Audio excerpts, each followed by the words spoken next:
So Black Ops Cold War came out about a month ago, and I feel like I finally have enough in-game time to sit down and give you guys a legitimate and thorough review of it. This video is going to take me a long time to make, and there's a lot to cover, so we're just going to get right into it. I got the gameplay in the background while I was streaming, so if you're interested in that, there's a link down in the description for my Twitch. Let's do it. Now, since there's a lot to cover, I've just kind of broken things down to a few main categories, starting with map design, score streaks, play styles, the creative class system, the gunsmith, the gun leveling, the content, the matchmaking, the game modes, the regular leveling, and the overall feel of the gameplay. Alright, so we're going to start with map design. For the most part, I love Cold War's maps, except for the fact that there isn't many of them, but we're going to get into that later. So the maps have flow, but they're actually interesting. They kind of meet in this perfect middle of being chaotic while still having structure. It's like Modern Warfare 2019 and Black Ops 2 at a baby. Maps have 3-lane flow, good spawns, but still have interesting choices to make. I'll choose Satellite for a good example. The dunes provide some interesting long-range engagements, or you can dip and dive in them and go flank spawns. They have a choke point with the plane in the middle, and the way that the map's set up creates a lot of interesting objective points. All of the maps just apply to so many different playstyles. Now, Armada Strike is kind of a total doozy. It's just a head-glitching 2-lane map, but I respect the creativity even if it stunk. Every map just kind of strikes a good balance of having power points and good rushing lanes. If I had to rank them, I'd put Garrison, Crossroads Strike, Nuketown, and Moscow as my favorites, followed up with Cartel, Satellite, and Checkmate somewhere in the middle, with Armada and Miami on the bottom. Oh, and by the way, I call this game for being perfect for a raid remake, and that's exactly what they're doing. I just kind of wanted to give myself some credit there. Alright, so next up is score streaks. Before I get into the gameplay, I cannot avoid discussing the godforsaken participation trophy style of rewards. I've been curb stomping a lobby and calling in streaks just to start getting thumped by enemy kill streaks when half of them are going negative. Because who can't earn enough points for a cruise missile and a napalm strike on Nuketown? The middle of the game is a clustered truck of explosions and streaks that nobody's earned. Just why? I mean, the air patrol is kind of a nice offset for when the sky's filled like 37 score streaks, but it's still annoying. Also, everyone seems to constantly have a UAV, which is why I'm pretty sure they made the lifespan of it so short. I call that thing in and it's already low on fuel. Like, seriously, UAVs last for like 15 seconds. It's odd, but it's needed since Treyarch pats you on the back of a UAV just for choosing a class in this game. Heaven forbid you cap a flag and get a few kills just to earn your UAV. They're really useful, and therefore they should be rewards that you earn. It's a distinct advantage that you get for doing well, but not anymore. Why?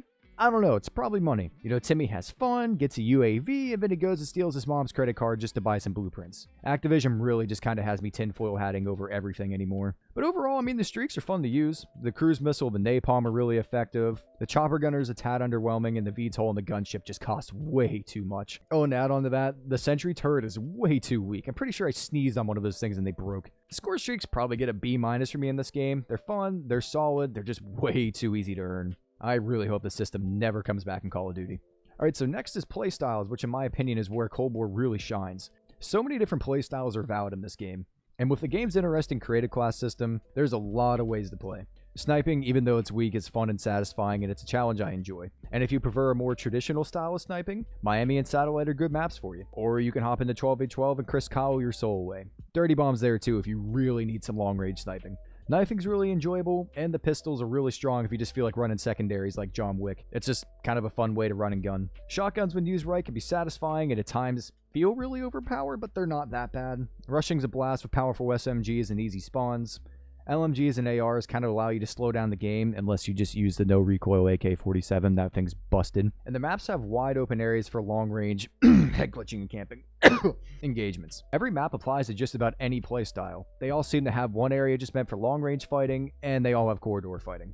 This game kind of feels like the perfect middle ground of the crazy rushing of Black Ops 4 and the ridiculous camping in Modern Warfare. Up next is the creative class system. I love the creative class system this year. It stays with a system that was introduced in Modern Warfare, which is really good because it was probably my favorite in the series. It's a solid system that doesn't limit what a player can do. I mean, no matter what, you're always going to have a primary with 5 attachments, a secondary 5 attachments, tacticals, lethals, a field upgrade, which I also really like this year, and 3 perks. I love Black Ops 2 and its pick 10 system, but I dislike sacrificing a secondary for attachments and things like that. The creativity doesn't punish what you can take, and that's where Cold War really shines, especially with its new approach to wildcards. You're always going to have a base class, but now instead you choose between the extras. Do you want double perks or do you want more attachments? Do you want 2 primaries or 2 secondaries or more grenades? There seems to be an infinite number of ways you can customize your class and tailor it to either the gun you're using or the playstyle you're going for. It makes you put thought into every class that you make. If you have a weak gun, maybe you're going to put more attachments and go with less perks. If you're using something busted, maybe you're going to take more perks. You get the point. Also this year, perks are balanced and fun. Thank God Ninja is back. So one of my biggest gripes about Modern Warfare was that Ninja wasn't a perk. Made everyone camp so much, and footsteps were just way too loud, and I'm so happy that they put it back into the perk system. Also, the perk categories are balanced really well. Crutch perks are actually paired together this year to make you choose between them. And if you want to use all the perks in one category, you're going to sacrifice some attachments. Things like Ninja, Ghost, and Gung-Ho are all paired together. Flak Jacket, Tac Mask, Engineer, Paranoia are all together, and it just creates a good balance. Once again, this is where Modern Warfare really dropped the ball until about halfway through the year, and they fixed that. Cold War overall has a pretty balanced and fair perk system. It's powerful, but it makes you choose what power you want. Now, piggybacking off of that is a Gunsmith, which is back from Modern Warfare. Probably the best thing that game introduced to the series, and I'm really glad that it's back. It's pretty much the same this year. You choose 5 attachments for every gun, and there's about 50 or so attachments for every single gun. Attachments offer great pros and cons, except for the no recoil AK. You don't lose anything by making that class. Now again, there's well over 50 attachments for every single gun. Some of them are useless, like at least 60% of the scopes I'm never going to use, but I enjoy choosing between most of them. Now, the Gunsmith this year is kind of a downgrade from Modern Warfare, which allowed you to convert so many different guns. For example, you could turn the AK into the 74U or the RPD, which I know both those guns are in Cold War, but it's just a proof point. You could make the M4 into an SMG. If you wanted to, you could turn the AUG into an AR or an LMG. There's just so many conversion kits, and it really gave you some interesting things that you could do, and I feel like Cold War lost some of that, but overall, it's still a solid system. Oh, and that chart that shows you like the exact numbers that your attachments do to your gun, that thing slaps. That's a great touch. I love seeing how many milliseconds my ADS speed is, unless I'm using a sniper and I look at the Tundra. It's just so painfully slow, man.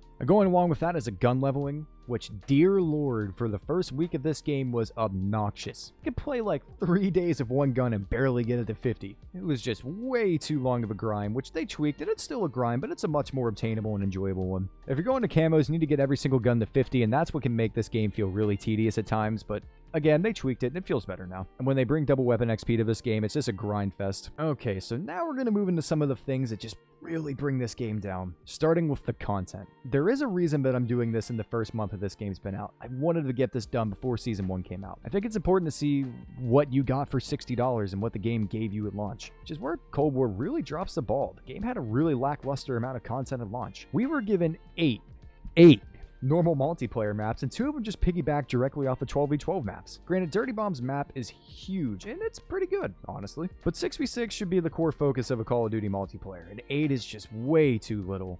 I mean, Black Ops 2 launched with 14 maps, and Nuketown if you had the pass. What happened here? I know companies are really trying to keep player attention by drip feeding us content, but it just feels like they take half the maps that would have been there at launch and just cut them and give it to us as free content. It's really frustrating. Now, free content would be great if the game launched with 14 maps and then you gave us some free maps throughout the year, but when you give us a really bare bones experience for the first month of the game, you're not giving us free content. I mean, like even Jeff said, this feels like we're still playing the beta at times, except we can grind for camos now, which they haven't given the players yet. I paid $60 up front for this game, and I should be given $60 worth of content at launch. Why are modes like Capture the Flag, Infection, Gun Game, Sticks and Stones limited time modes? Limited time modes are great for free-to-play games like Fortnite, where you just want to keep players coming back. However, I paid $60 for a game that comes out every single year. This thing should be there at launch. Now, this is a trend that video games have been taking lately that I just really dislike. You can see it in even games like Halo 5. I just wish we were given more content at launch, because before we were given a lot of maps,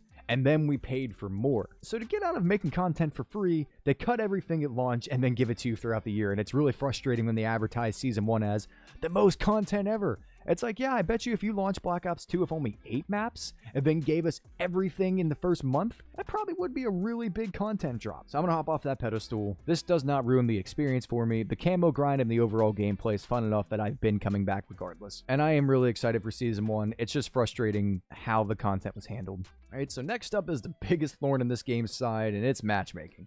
And oh boy, it ain't good. Skill-based matchmaking needs to go in public lobbies. This ruins a casual experience for so many players, and it feels, again, really disingenuous. It's pretty obvious that they do this so the new players sit down and have a good experience and keep playing the game so that they'll buy more microtransactions. At least that's what I think. Again, I'm tinfoil hatting over pretty much everything that Activision does anymore, but I don't feel like it's that far-fetched. But what sucks is while you're trying to pull in all these new players, you're probably losing more of your veterans who just want to play a casual game. I mean, you think about like players like Nate Shot. They're professional players. They don't want to play in pro lobbies every single game. And I truly hate the argument that says, whoa, you just don't want to play against people your skill level. It's like, yeah, you're kind of right. Not every single game. I want to be able to mess around and have fun without feeling like I'm playing in a game battle, you know? Just take that skill-based matchmaking and put it into a competitive mode. And if you're not going to do that, just show me the rank that I am, right? Show me the lobbies that I'm playing against. It's not game-breaking, and it feels less egregious than Modern Warfare for some reason. Like, I personally don't hate it as much as I did. I still have a good time playing this game. I just wish they would take it out. I'm not going to harp on this anymore. Everyone knows what skill-based matchmaking is. If you guys want me to make a full video on that, I'd be more than willing to do so, but we're going to move on. Now, next, we're just going to quickly go over some of the smaller things in the game, starting with the new game modes. 12v12 is all right. I enjoy Momentum. It's actually a lot of fun, but Domination just isn't fun. The spawning in that mode is just garbage. The spawning itself completely ruins Armada and Crossroads for me. I hate running a marathon every single time I spawn. I don't want to run 30 miles to action each and every single time I die. Now, the spawns in Momentum are fun. As the flag keeps getting pushed back, you spawn closer to that flag, so why not do that in Domination? It slows down the gameplay to a snail's pace. Just introduce like flag spawning, like we had in Modern Warfare, or squad spawning. I know there's only 12 people on a team, but it would be better than spawning 30 miles back in our spawn. Now the vehicles in this mode are fun, and the map design is cool. Again, it's just purely the spawning I dislike. The Dirty Bomb this year is actually really fun. I think it adds a good variety to the multiplayer. It's not my personal cup of tea, but if you enjoy things like Blunder and Modern Warfare, you're going to have fun here. There's a lot of interesting engagements you can get into, and it's kind of a casual experience. And after just grinding sweaty lobbies in 6v6, it's fun to pop in the Dirty Bomb. It just adds some good variety to the game, I think. So next up, we're going to move to the feel and the look of the gameplay. Visually, it is a slight downgrade from Modern Warfare. Modern Warfare was like a gun lover's heaven. Shooting a deagle in that game is like getting kicked in the chest by Anthony Pettis. It was awesome. The guns handle great and they look great. That's not to say the Cold War is anything to sneeze at. It's a good game, and it looks and sounds very good. Especially if you look at the alpha gameplay, they did a great job with cleaning up some of the mess that was those gunfights. It's like the one thing people harped on in the game the most, but they did a great job with that at launch. Guns feel great to playlist, they look good, they sound good. I love the smoke that comes out of the barrel after firing a magazine. It's awesome. Like any other Call of Duty, the guns are satisfying to shoot, and gunfights are satisfying to be in. It's very smooth. Now, I can't ignore the aim assist in this game. Whatever godforsaken reason, I could be like halfway across the map and my aim could just get pulled, and that could feel pretty clunky. I kind of fixed that by going in and fixing my aim curve by turning it to linear. That helped me a lot, so if you're having issues with that, go and play with that, and maybe you'll find something that feels better than you. I also can't ignore the lag compensation in this game sometimes. I know it's like the oldest Call of Duty complaint in the book, but I really can't fully run around a corner and get shot somehow by someone that can't see me anymore. That's an issue, but it's not rampant enough for me to not enjoy this game. Now, this is more of a lobby thing, but there are just these games where I get into that are just so unbelievably laggy that I have to leave. Like connection interruptions, skipping constantly, and I'm gonna put that on skill-based matchmaking since we're not necessarily putting the games by ping. That's frustrating. But again, these are small nitpick problems that I'm sure will be ironed out as we go on. Overall, Cold War looks great. It feels great. It kind of handles, again, like the love child of Modern Warfare and Black Ops 4, which I love because I like Black Ops 4. I know that's kind of not a good opinion to have. A lot of people hate Black Ops 4, but I thoroughly enjoyed it. The game definitely has a Treyarch feel, but it seems to kind of do a good job taking from the Modern Warfare engine. It's a good feeling game. We're going to move into a really small detail. I'm so glad calling cards are back, man. I truly enjoy grinding for them. They're fun to earn, and the Dark Ops challenges are always just a fun thing to have. Like when you earn one, that just feels cool, and when you complete all of them, you feel like a beast. Lastly on our list is the leveling. In Cold War, once again, we have seasonal levels, which you hit max level at 100 this year. Now, they've added some kind of system where you prestige 3 times along the way. One of my friends said it's just kind of a placebo effect to kind of make the season leveling feel more rewarding, I guess. I still don't like it. I really miss the prestige system. Every time you hit 55, you got dropped back down to having nothing unlocked, and you had to unlock things again. I enjoyed using unlocked tokens. Take a shot every time I've said unlock in the last 20 seconds. You feel like you complete the game once you hit 55 once, and I do not enjoy that. Now, they've added these prestige keys, and I'm going to be curious to see what they add. Personally, I hope they do things like really cool weapon blueprints in the shop. Have you save up through every single season, you can get this really awesome legendary AK or something like that, or like 45 minutes of quadruple weapon XP. I know that's never going to happen, but I can dream. It's just, I understand that they want players to be engaged, be like, oh, my season rank reset, I got to grind back to it. That's just not how it is, because I hit 55 and I feel like I'm done. Bring back prestiging in level 1000. That was way more fun, and I still enjoy doing that. There are plenty of other ways to keep people coming back than messing with the prestige system. You can keep your seasonal officer challenges. You can bring things like that back. A seasonal rank is cool, but we should still have a traditional style of prestiging in the game. I miss that so much, and I really hope that comes back in the next Call of Duty. Alright, so overall, I really enjoy Cold War. There are definitely nitpicks about this game that need to get fixed, but they're not enough to ruin my experience of this game. It is a very enjoyable Call of Duty. Now, personally, I hated Modern Warfare. If you watch my channel, I roast that game like 2 times in every single video that I make. However, I can acknowledge that it was a good game, and I think Cold War is a good step from that game if you didn't like it. The playstyles are a lot more fun, the map design is great, skill-based matchmaking is irritating. I don't know if we're ever going to get rid of that, and it's just kind of something I've grown to accept. I like Cold War enough that I'm willing to deal with it. However, I understand some people don't feel like that. It's too much for them, and that's fine. The creative class is great this year. The perks are balanced. I feel like the guns are pretty balanced well overall. I mean, I know there's meta guns, but there will always be meta guns. The game's just fun to play, and that's all I can ask for. Overall, I think I'm going to give Cold War multiplayer 7 or an 8 out of 10. Now, I understand that's heresy to some of you, and you're going to be like, oh, you're just riding Activision. Oh, it's like, dude, I have 60 subscribers right now while I'm making this video. I earn nothing from telling you I like this Call of Duty game, and I'm totally open to that this game has flaws. Yet, I still think there is a good game in there, and I think it was well made. So that's going to wrap this review up. I think I covered everything pretty well, and if there's something huge that I missed, let me know down in the comments. And if you disagree with me and you hate this game and think it's a burning pile of crap and you'd rather play Modern Warfare, that's cool. You don't got to burn down my house in my sleep because we disagree. Let me know down in the comments what you think. Tell me what you like and what you dislike. I'm really curious to see what everyone thinks of this game. It seems to be pretty polarizing in the community at times. So I hope you guys enjoyed the video. If you did, you should leave a like on the video and subscribe. I'd really appreciate it. This video took a long time to make, but if you want to see me do it for other game modes like the zombies and the campaign, I'm totally down. Alright, so I hope you have a good rest of your day, and I'll see you in my next video. Bye-bye.